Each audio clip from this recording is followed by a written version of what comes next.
నా మతం నా గొప్పది, మీ మతాన్ని మీ గొప్పది. కానీ ఎలా అయిపోయిందంటే సొసైటీ, కుక్క మరో కుక్కను దగ్గర రానిస్తుంది, గొర్రె మరో గొర్రె దగ్గర రానిస్తుంది, బర్రె మరో బర్రె దగ్గర రానిస్తుంది. కానీ మనిషి ఇంకో మనిషిని దగ్గర రానిట్లా. ఎందుకో మీరు క్వశ్చన్ చేసుకోండి. వీడు మా క్యాస్ట్ వాడు, వీడు మా మతవాడు, వీడు మా ముస్లిం, వీడు మా హిందూ, వీడు మా క్రిస్టియన్ అని సొసైటీని ముక్కలు ముక్కలుగా చేసి పంచుకుంటుంటే పక్క మనిషి మన దగ్గరికి ఎలా వస్తాడు, వాడి దగ్గరికి మనం ఎలా వెళ్తాం? అది నాకుంది. కానీ ప్రేమించండి నీ కులాన్ని, నీ మతాన్ని, నీ దేశాన్ని, మీ అమ్మని, మీ నాన్నని, మీ ఋషుడిని, మీ గురువుని 100% ప్రేమించండి, పక్కవాడు బాధపడకుండా. అది నేను చెప్పదలుచుకున్నా. ఇంకేం అడగదలుచుకున్నారు? ఒక ముక్క చెప్తా, లాస్ట్ ఒక ముక్క.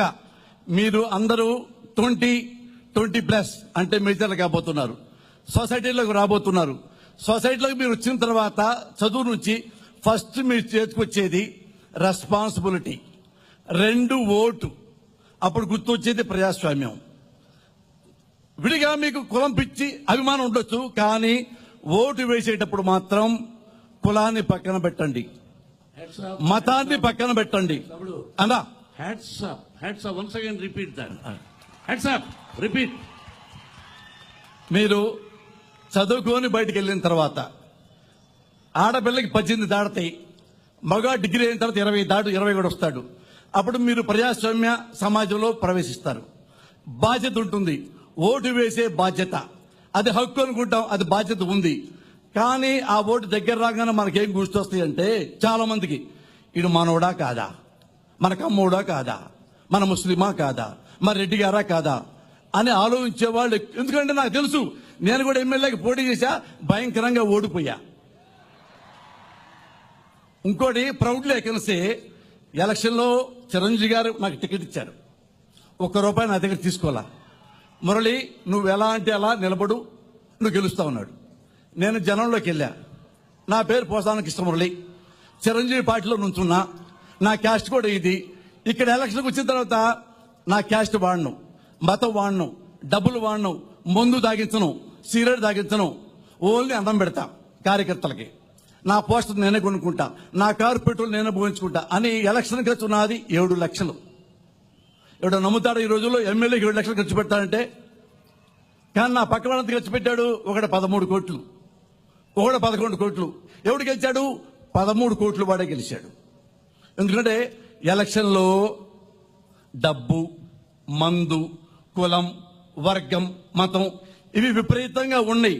ఉన్న తర్వాత మీరు పలానా వాడు దొంగ, పలానా రాజకీయ నాయకుడు కిలాడి అనే హక్కు మీకు లేదు, పక్కవాడిని తిట్టే హక్కు మీకు లేదు. ఏవైనా హాస్పిటల్లో ప్రాబ్లం అయినా, కాలేజీలో ప్రాబ్లం అయినా, ఇంకోసారి ప్రాబ్లం అయినా, అవినీతి జరుగుతున్నా, అక్రమాలు జరుగుతున్నా ప్రశ్నించే హక్కు మీరు నిదానంగా కోల్పోతున్నారు. మీరందరూ ఒకటే దృష్టిలో పెట్టుకొని, వీడు మన క్యాస్ట్ కరెక్టే, మంచోడా కాదా క్వశ్చన్ చేసుకోండి.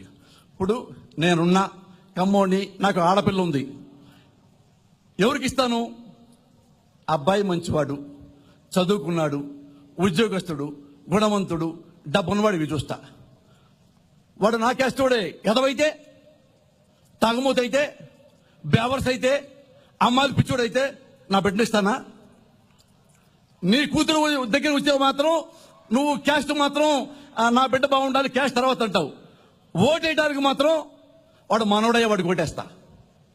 నీ బిడ్డ జీవితం నాశనం అయిపోతే నీ కుటుంబం మాత్రమే నాశనం అవుతుంది. కానీ ఒక ఎదవ ఎమ్మెల్యే అయితే సొసైటీ మొత్తం నాశనం అవుతుంది. అర్థమైందా? అదే మీకు చెప్పదలుచుంది. Love you Raja, thank you.